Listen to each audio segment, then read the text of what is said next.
What is ASEAN?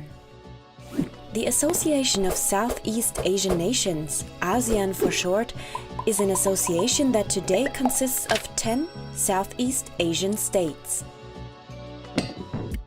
In 1967, Thailand, Indonesia, Malaysia, the Philippines and Singapore founded ASEAN.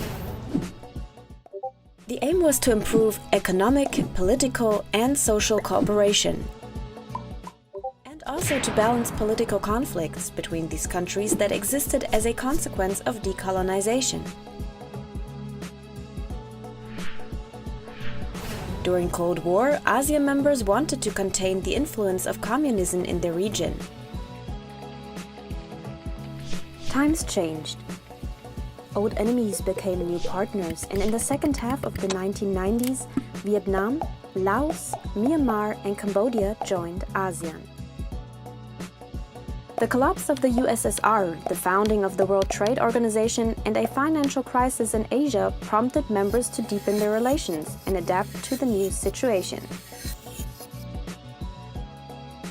In the 2000s, free trade agreements were concluded with India, China, South Korea, Australia, New Zealand and Japan. In the future, the entire region will be merged into one large free trade zone. Since 2001, the ASEAN Summit takes place annually. It is a meeting of the heads of state and government where current problems are discussed and solutions are worked out. In 2008, the ASEAN Charter came into force, giving the association the status of a legal person. Principles of non-intervention and consensual decision-taking remained unchanged by the Charter. Decisions are generally made by consensus. No member can be forced to something. As a result, the group rarely appears to be closed.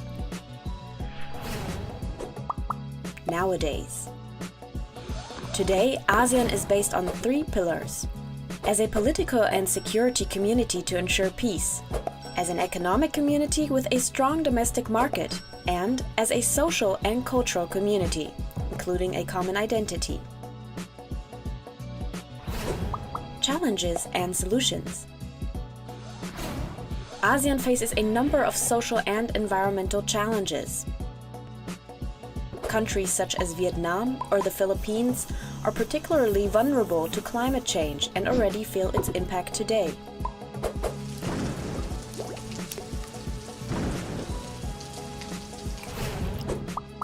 Problem: coal production. Nevertheless, member states plan to meet the energy demand by making primarily use of climate-damaging coal. Indonesia plans to build 117 new coal-fired power plants by 2025. Myanmar invests in gigantic hydroelectric power plants and coal. Laos builds dams on the Mekong. The result is that Vietnam loses water in the Mekong Delta. However, fossil fuels, for example, are not necessary to cover the lack of energy. Renewable energy sources ranging from biomass to solar energy and wind power have enormous potentials in the region. They too would promote the local economy and provide sustainable jobs. Problem: the haze. Large areas of precious rainforest are burnt down for palm oil plantations and cattle feed cultivation all over Indonesia. The smog of these fires covers large parts of Indonesia, Singapore, and Malaysia.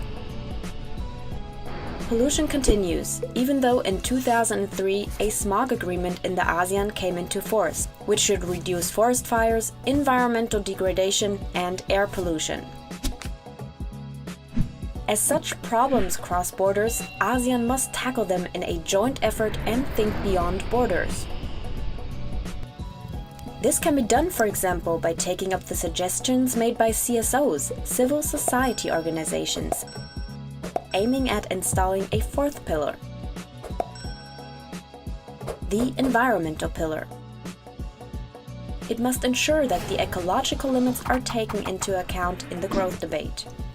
Only in case civil society is informed transparently and gets much more involved, acting free from state repression, social and environmental justice can arise. Serve people rather than profit.